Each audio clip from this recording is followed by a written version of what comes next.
इस वक्त की बड़ी खबर कुपियांस्क में रूसी सेना का विस्फोट। रूसी टैंक सेना का विध्वंसक हमला हुआ है। हमले में यूक्रेनी सेना के ठिकाने तबाह कर दिए गए। रूसी रक्षा मंत्रालय ने वीडियो जारी किया है।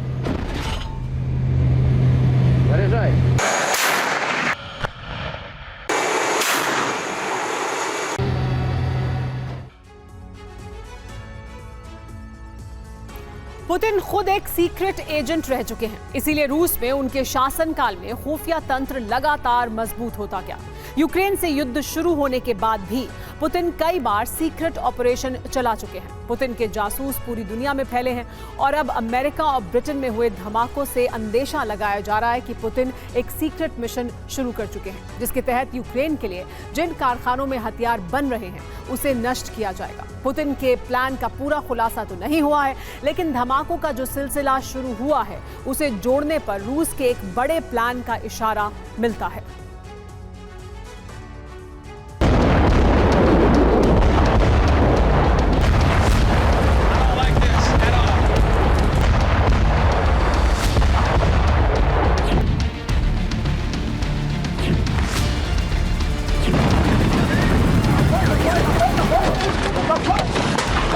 न ऐसी कोई मिसाइल दागी गई, ना ब्रिटेन के रडार से कोई सिग्नल मिला। फिर भी हुआ एक जोरदार धमाका।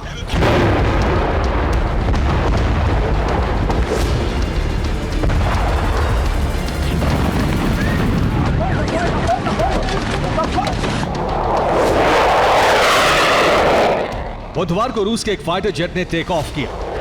घातक बम से लैस एयरक्राफ्ट की मंजिल थी यूक्रेन और मिशन था हवाई हमला।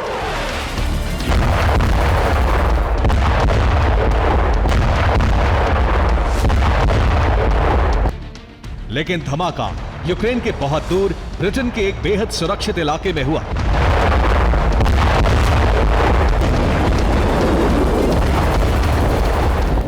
यूरोप में रूस का सबसे प्राइम टारगेट ब्रिटेन अचानक धमाके से दहल उठा।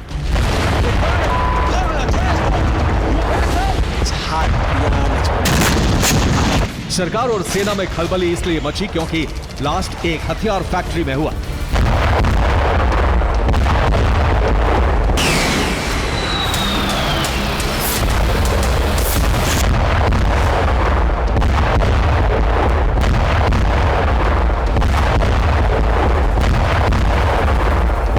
दुनिया के कई देश इसे आसानी से हादसा मानने को तैयार नहीं हैं, क्योंकि धमाके की वजह का खुलासा नहीं हुआ है।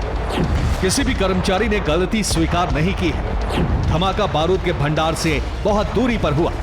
धमाके में हथियार फैक्ट्री का कोई कर्मचारी जख्मी नहीं हुआ। यही वजह है कि इस धमाके की जांच सिर्फ इमरजेंसी सर्विस नहीं बल्कि ब्रिटिश सेना के इंटेलिजेंस भी कर रही है।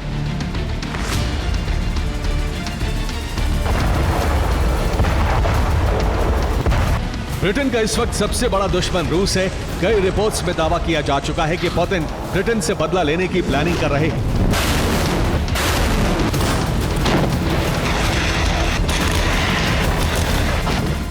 क्योंकि यूक्रेन को हथियार देने के मामले में अमेरिका के बाद ब्रिटेन का नाम है। ब्रिटेन से लगातार यूक्रेन को गोला बारूद की सप्लाई जारी है। ब्रिटेन के हथियार से रूस में सबसे ज्यादा तबाही हुई है।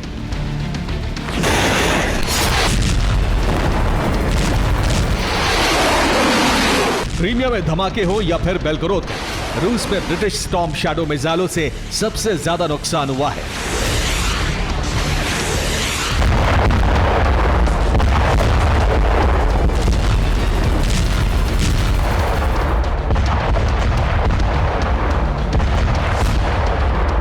ब्रिटेन ने ही यूक्रेन को चैलेंजर 2 टैंक की सप्लाई की थी।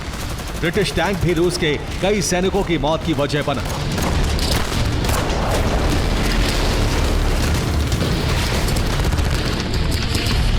यही वजह है कि ब्रिटेन के हथियार फैक्ट्री में धमाके को पुतिन का सीक्रेट ऑपरेशन भी माना जा रहा है। पहले आपको बताते हैं कि हुआ क्या। तारीख 17 अप्रैल, दिन बुधवार, वक्त सुबह के 10:49। ग्लासकोट के प्लांट में धमाका हुआ। फैक्ट्री में शेल में विस्फोटक भरा जाता है। BAE सिस्टम ब्रिटेन की बड़ी हथियार फैक्ट्री है।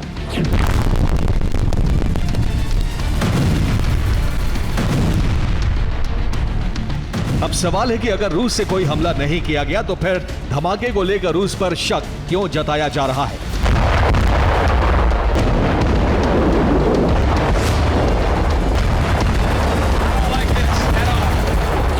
वजह पुतिन की वो आर्मी जो वर्दी नहीं पहनते, जो हाथों में बड़े बड़े हथियार लेकर नहीं चलते, जिनकी पहचान भी सीक्रेट है और काम करने का तरीका भी। सिर्फ रूस की सेना ही ताकतवर नहीं बल्कि रूस की खुफिया एजेंसियां भी बेहद शक्तिशाली हैं। रूस के पास सिर्फ घातक हथियार नहीं बल्कि शातिर जासूसों की भी फौज है, और इससे भी अहम है पुतिन का अनुभव। पुतिन केजीबी खुफिया एजेंसी के एजेंट थे। पुतिन को 15 साल जासूसी का अनुभव है। पुतिन ने विदेश में कई ऑपरेशन को अंजाम दिया।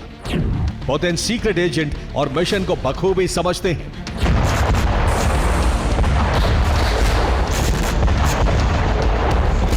यही वजह है कि यूक्रेन युद्ध शुरू होने के बाद से अमेरिका और ब्रिटेन ने अपने हथियार डिपो और कारखानों की सुरक्षा बढ़ा दी है।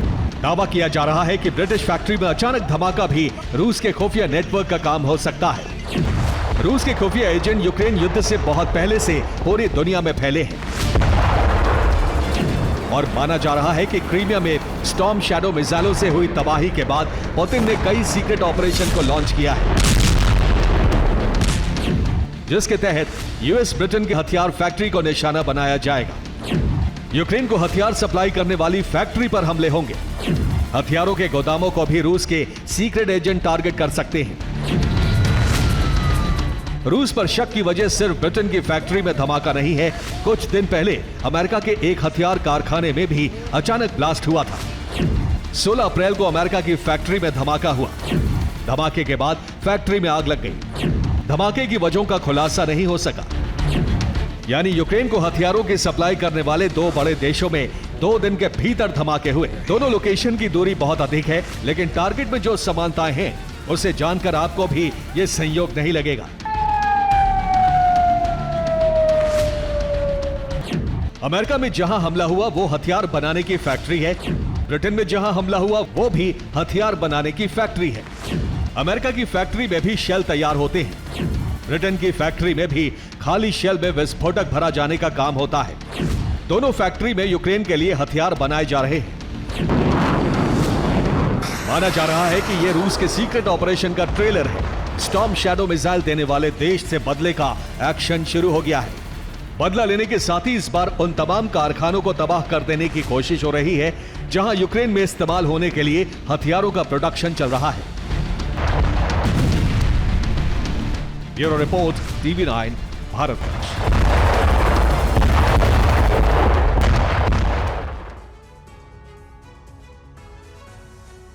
इजराइल में ईरानी हमले के बाद आईडीएफ और हिजबुल्लाह में जंग बहुत ही विध्वंसक रूप ले चुकी है।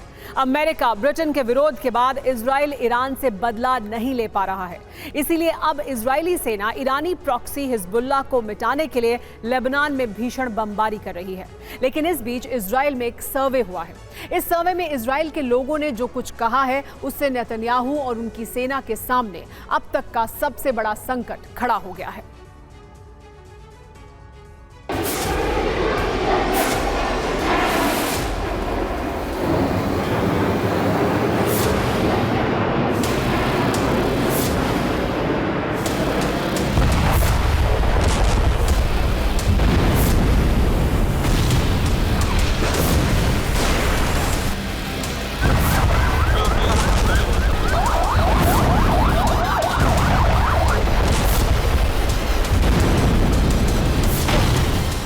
ये वो बारूदी बवंडर है जिसमें ईरान का सबसे बड़ा प्रॉक्सी हिजबुल्लाह तबाह होता जा रहा है।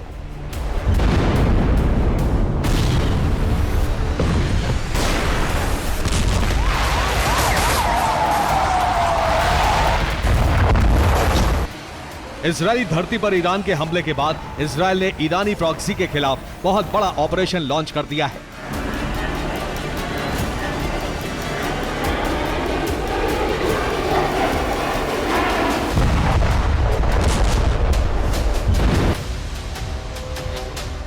लेबनान में विनाश का यह दहलाने वाला दृश्य आईडीएफ के उसी अभियान का परिणाम है।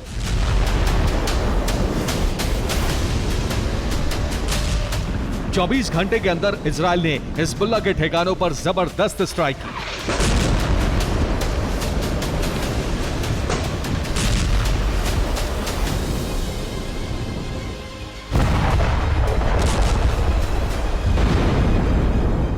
आईडीएफ के मुताबिक इजरायली एयरफोर्स ने लेबनान के 6 इलाकों में हवाई हमले किए।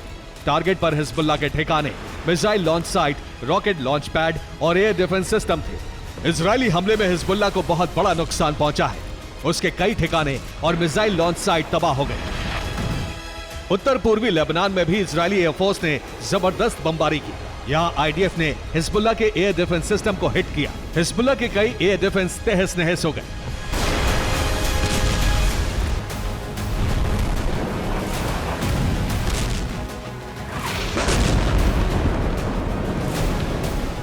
इजराइल के हमले में हिजबुल्लाह के कई लड़ाके मारे गए हैं। 18 लड़ाकों के घायल होने की रिपोर्ट है।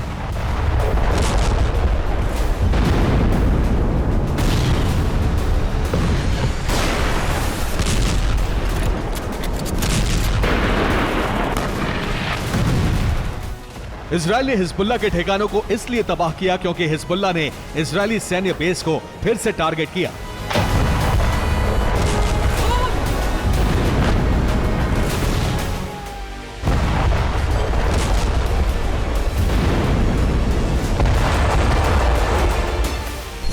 हिजबुल्लाह ने पश्चिमी गैलिली में इजरायली सेना के बेस पर एक के बाद एक कई धमाके किए।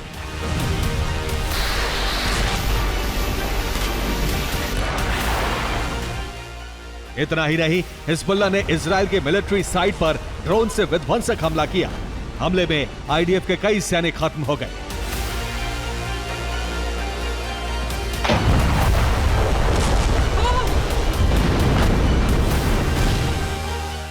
हिजबुल्लाह ने इजराइल के कम्युनिटी सेंटर पर रॉकेट की बरसात की।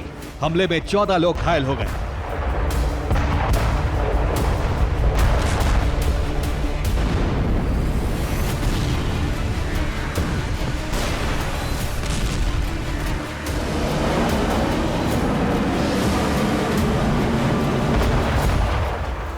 हिजबुल्लाह के इन्हीं हमलों से गुस्साई आईडीएफ लेबनान में घातक एयर स्ट्राइक कर रही है। इजराइल ने हिजबुल्लाह पर हमले इसलिए भी तेज कर दिए हैं क्योंकि ईरान के हमले के बाद नेतन्याहू और उनकी सेना पर दबाव बहुत बढ़ गया है।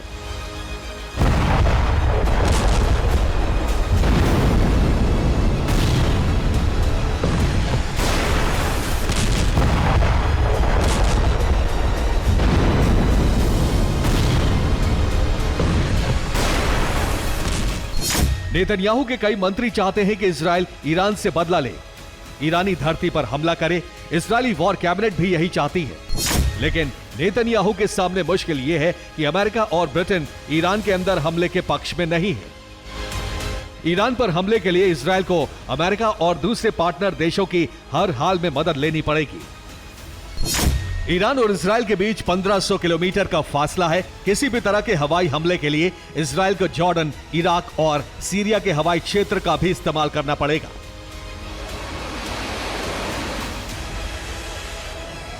ईरान ने 331 मिसाइलों और ड्रोन से हमला किया था, तो इजराइल को जवाबी हमला इससे बड़ा और घातक करना होगा। इजरायली हमले के लिए मिडिल ईस्ट में मौजूद अमेरिकी सैन्य बेस और लाल सागर में मौजूद अमेरिका और दूसरे सहयोगी देशों के एयरक्राफ्ट कैरियर की भी मदद लेनी होगी। लेकिन हमले के पक्ष में ना तो अमेरिका है और ना ही ब्रिटेन। अमेरिका को डर है कि इजरायली हमले को समर्थन देने से ईरान भड़केगा। ईरान को मिडिल ईस्ट में अमेरिकी बेस पर हमले का मौका मिल जाएगा। इसके बाद युद्ध में जॉर्डन, सऊदी अरब, कतर, इराक समेत कई देश कूद सकते हैं। इसके बाद अरब में बहुत बड़े युद्ध की शुरुआत हो सकती है।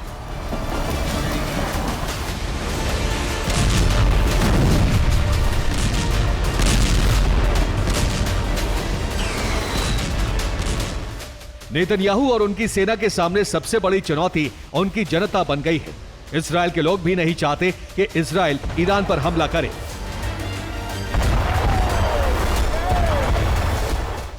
हिब्रू यूनिवर्सिटी के सर्वे के मुताबिक इजराइल के 74% लोगों का मानना है कि अगर इजराइल के सहयोगी देश तैयार नहीं हैं, तो इजराइल को ईरान पर हमला नहीं करना चाहिए।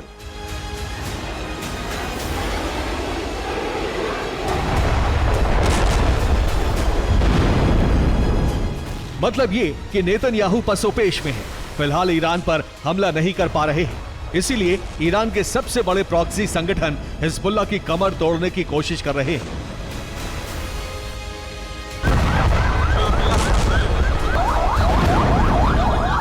Bureau report, TV9 Bharatvarsh.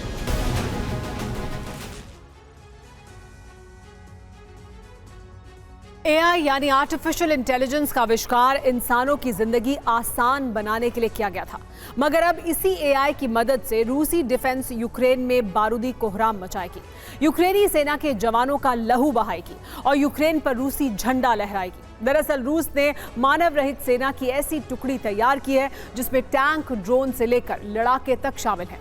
आखिर कितनी घातक है पुतिन की AI ब्रिगेड, देखिए इस रिपोर्ट में।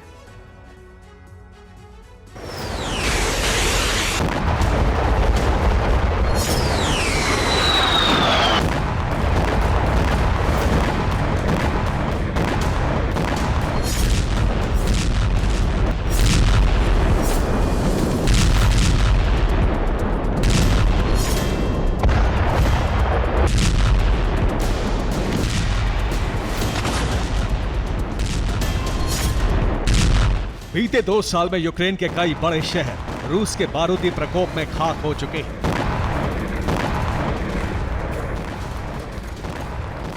बाख्मुत, अवदीव्का, बूचा और मारियोपोल जैसे इलाकों में तबाही के साथ साथ भीषण नरसंहार भी हुआ।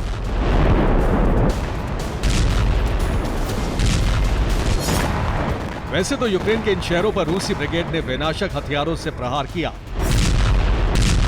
मगर इसी बीच राख हो चुके यूक्रेनी शहरों और रूस के हमलों से जुड़ा सनसनीखेज खुलासा हुआ है।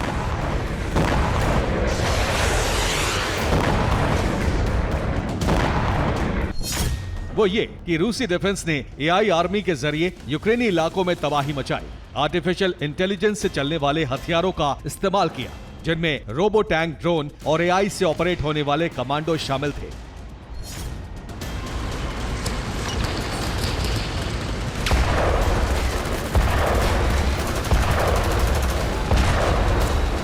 हैरानी इस बात की है कि बाख्मुत, अवदीव्का, बूचा और मारियोपोल में रूसी डिफेंस ने AI आर्मी के चुनिंदा हथियारों का टेस्ट किया था।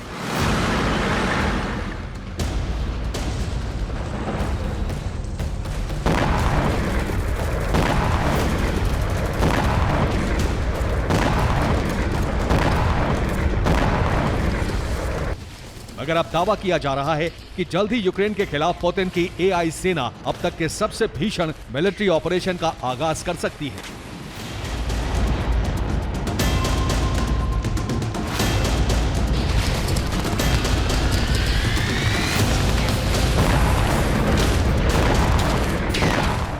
मतलब ये कि पुतिन के फ्यूचर वॉर का अटैक प्लान रेडी है। अब यूक्रेन के बैटल ग्राउंड में रोबोट आर्मी तबाही मचाएगी।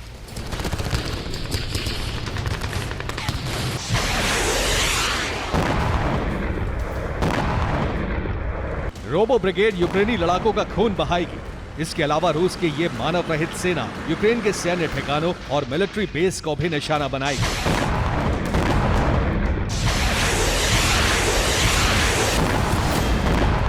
दरअसल आर्टिफिशियल इंटेलिजेंस के जरिए रूसी डिफेंस ने ऐसे हथियार, ऐसे लड़ाके तैयार किए हैं जिसका मकसद सिर्फ और सिर्फ तबाही मचाना होगा, यानी टारगेट को ट्रेस करने के साथ ही उस पर अटैक करना।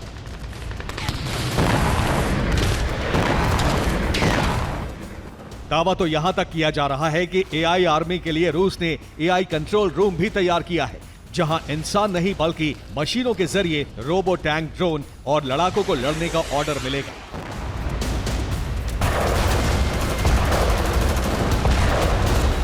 Bureau report, TV9 Bharatvarsh. Kim Jong की घातक मिसाइलों की चर्चा पूरी दुनिया में है, लेकिन अब दुनिया को नॉर्थ कोरिया में बनी कलम से भी डर लगेगा। एक अमेरिकी रिपोर्ट में जानकारी सामने आई है कि किम जोंग कई तरह के बायोलॉजिकल हथियार बना चुके हैं। दुश्मनों को तबाह करने के लिए किम घातक वायरस और बैक्टीरिया फैला सकते हैं। वायरस को दूसरे देशों में फैलाने के लिए स्प्रे और कलम का इस्तेमाल हो सकता है।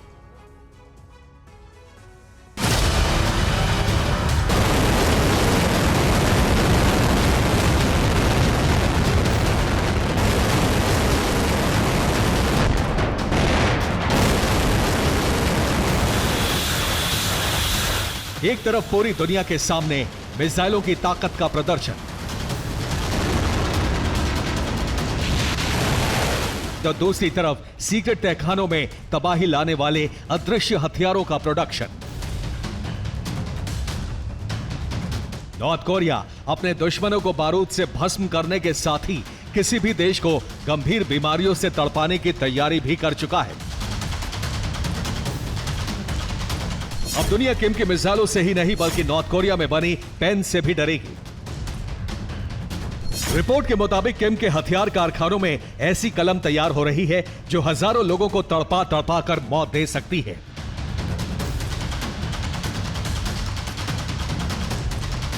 अमेरिकी खुफिया एजेंसी के मुताबिक नॉर्थ कोरिया अब मिसाइलों की जगह घातक बायोलॉजिकल हथियारों का जखीरा बढ़ा रहा है। रिपोर्ट के मुताबिक किम कोरोना जैसे घातक वायरस बना रहा है। प्रयोगशाला में कई घातक बैक्टीरिया तैयार हैं। दुनिया में फैलाने के लिए स्प्रे कलम में इन्हें भरा जाएगा। यानी किम जोंग अपने जिन दुश्मनों को बारूदी धमाकों से बर्बाद नहीं कर सकेगा, वहां गंभीर बीमारियां फैलाकर तबाही लाई जाएगी।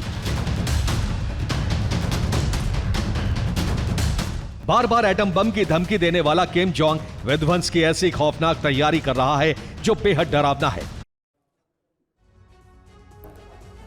कोई जरूरी काम हो या फिर कोई मेडिकल इमरजेंसी, इसके लिए दफ्तर से छुट्टी मिल जाती है। लेकिन कभी सुना है कि मूड खराब होने के लिए छुट्टी मिले? अब चीन की एक कंपनी ने कर्मचारियों का मन दुखी होने पर भी साल में 10 दिन की छुट्टी देने का ऐलान कर दिया है।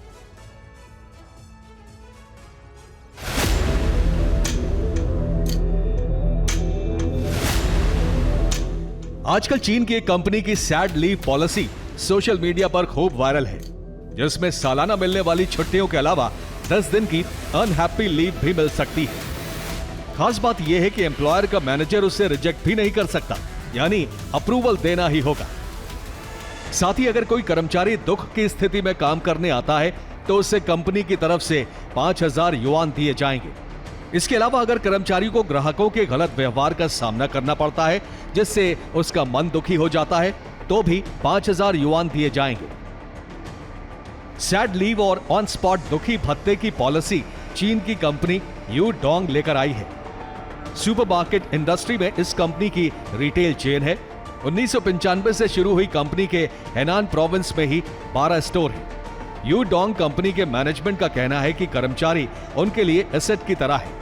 ऐसे में उनकी खुशी का ख्याल रखना हमारी जिम्मेदारी है, इसलिए सैड लीव पॉलिसी लाई गई है। Bureau report, TV9 Bharatvarsh.